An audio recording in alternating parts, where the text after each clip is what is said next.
What's up, everyone? Welcome back. One of the things we're going to be talking about here is just your work environment. Your work environment's really important. Now, obviously, we have the benefit of a green screen. You're not always going to have that. But what I really want to specify that's so important about your work environment is we're doing this remotely, right? So your work environment really isn't as complicated as you might think it is.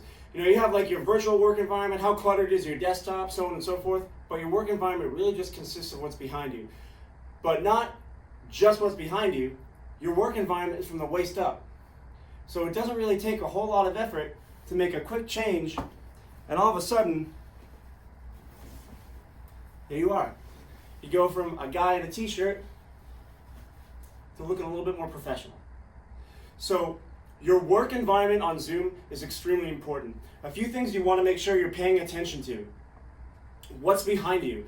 Is it a blank wall? Blank wall is better than a bunch of clutter, I'll tell you that much, all right? But even if it is a blank wall, it's not the worst idea to have like a picture or a painting or something behind you.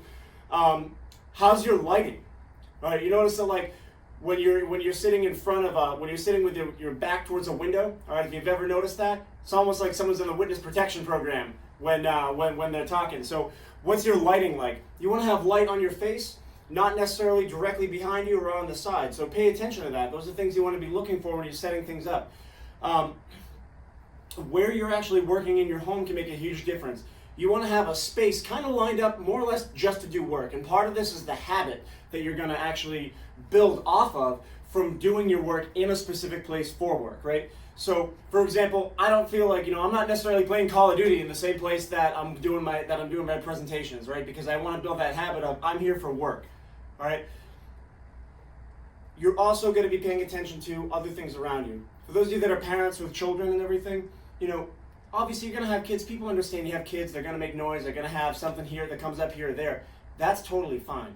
But what you want to try and minimize is excess noise for no reason, for example. So I wouldn't necessarily make your living room the place where you're doing all of your presentations, because you're just going to need to have a place where you can focus and your clients can focus on you. And then lastly is your personal appearance. Guys, shave, comb your hair. Sorry, don't know what to tell you. It doesn't look professional.